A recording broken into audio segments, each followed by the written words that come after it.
What is going on, you guys? I hope you're all having an amazing day. Today I'm going to be showing you guys how to remove your guys' door.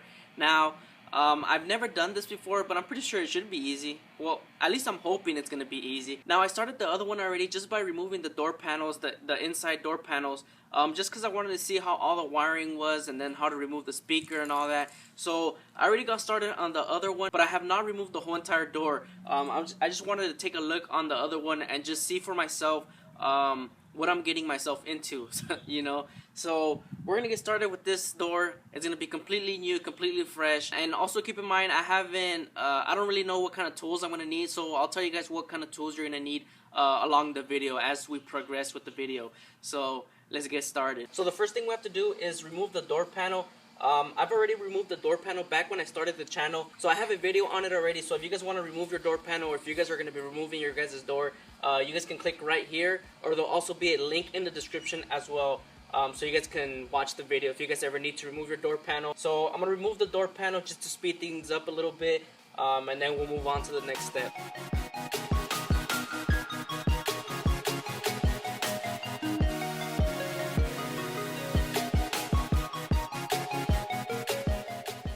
Now the next thing you're going to want to do is come to the speaker, and you're going to want to unplug the wire for the speaker. Once you unplug that, you'll have 3 rivets holding the speaker onto the door, and you're going to have to drill those out. So the drill bit that I'm using is a 11/64, I believe. Yeah, 11/64 drill bit. On the other one, when I was removing the other speaker on the other side, I ended up using a smaller bit than the 11/64s, and it didn't end up working out. As you guys can tell on the speaker, it's like pretty jacked up. The reason for that is because I used the Dremel to cut those rivets out. Because when I drilled through there, I drilled all the way through with a small drill bit, and it went all the way straight through, but the rivet was still in there. So I tried putting a different drill bit in there, but it would just spin the rivet, so it didn't end up working out for me. So I had to use the Dremel to cut it. So now I'm using a bigger drill bit, so hopefully that actually removes the rivet. If it doesn't, I'm gonna have to cut it again with a Dremel. So hopefully with this drill bit it works out. So we're gonna start drilling these rivets out.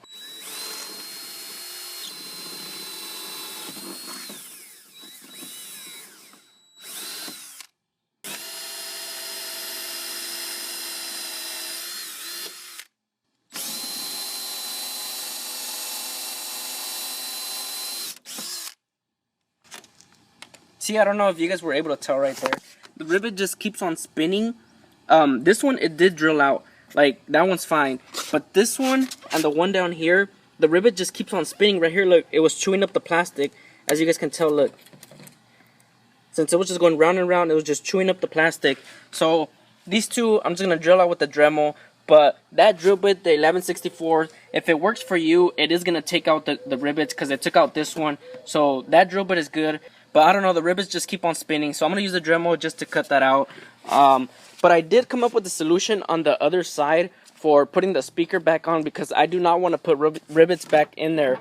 I ended up putting these screws on here just to make putting the speaker back in and out much easier and much faster than having to drill out the rivets. So I'll explain to you guys a little bit later down the video. But you have 2 choices when putting back the speaker. You can put rivets back in there, or you can do it the way that I did and put screws in there. Which I feel it's a lot better to put screws in there, because it makes it a lot easier than having to keep drilling out these rivets. Which I showed you guys, it's just burning the plastic, so that's no good for the speaker shroud.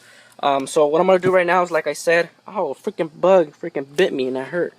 So like I said, I'm just going to, what did I say? So I'm just going to get the Dremel and I'm just going to cut those rivets out.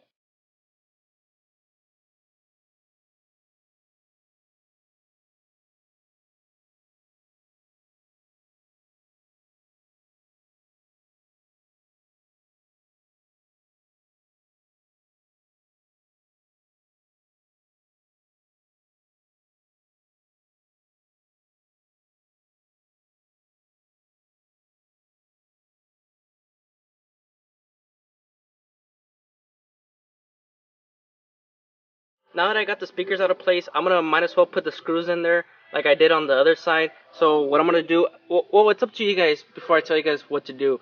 It's up to you guys if you guys want to take this step, or you guys want to put rivets back. you won't have to take this step. But I find it easier to do the screw step, so I'm gonna do the screw step. So what I'm gonna do right now is just put JB Weld on there, back here. I'll put JB Weld back here, and then I'll put the washer in here and put some more JB Weld, and then put it in here, in there, and then tighten it down, and then just wait for that to dry.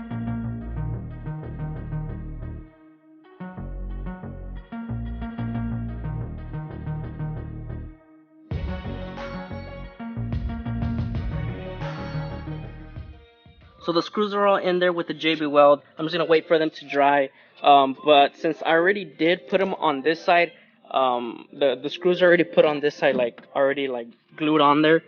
We're gonna remove this door instead, so we can let the other side dry. So we're gonna move over to this door. So now what we're gonna do is we have to remove this plastic piece right here. As you can see, this plastic piece, I'm most likely not going to be keeping this plastic thing, so I'm just gonna rip it off and then just throw it away. But if you're putting it back, just take it off, take off all the wires, and then slide them all through these holes where they go through, and then remove the plastic thing, and then put it somewhere safely where it's not gonna get dirt or anything. That way you can put it back exactly how it was. One tip I can give you guys, if you guys are gonna be putting the plastic back, I would take a picture, like right here, just take a picture, and then that way you have some reference to look back at, so you know how the plastic was and where the wires came out through. So I'm gonna remove the plastic and then just throw it away, and then we'll move on from there. Now once you take that plastic thing off, all you have to do is unclip these, this one, this one, this one, this one, and then the plugs as well, these plugs, that plug,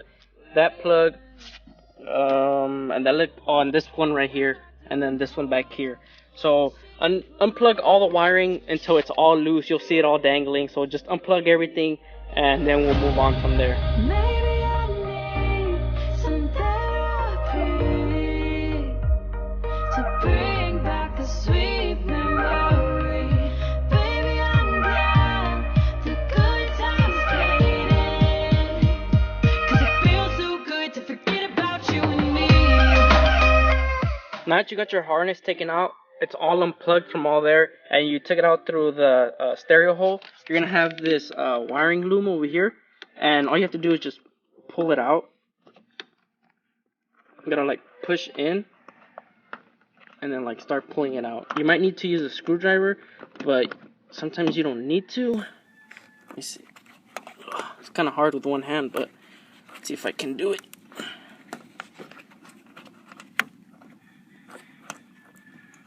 Right there, see, it's popped off, and then now you can push all the wiring out through there.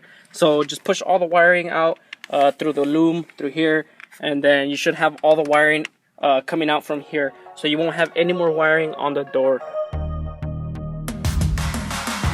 You are the greatest antidote to anyone who sings your name.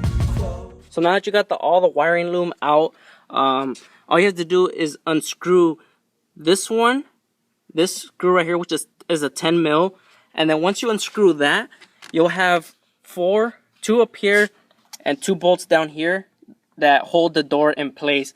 So, and those are 12 mils. So first you got to remove this one, because if you remove the other ones first, you're gonna break this part. So remove this piece first, 10 mil, and then remove these other 2.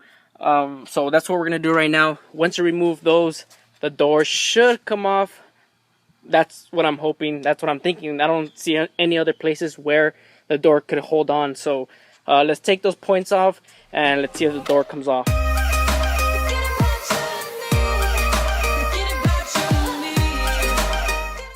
Now I took this one out for right now, but I don't want to undo the other ones yet. I'm just gonna jack up the car right now. That way I can fit this underneath the door. That way it rests on that. Cause if I don't have anything under there and I remove the bolts, even if there's still a little bit in there, I feel like the bolt's gonna snap or something. So I want to have some pressure on the bottom so the door is still like evenly balanced. So I can remove the bolts and it's not too much pressure for the bolts. So I'm gonna jack up the car and then just put that under there. just to balance the weight, and then we'll remove those 4 screws. This one doesn't really matter. This is just what swings the door, helps the door swing. So we're gonna jack up the car and we're gonna put that under there. So I got it on there already. So now I'm gonna remove the other 2 bolts, and let's hope the door comes off.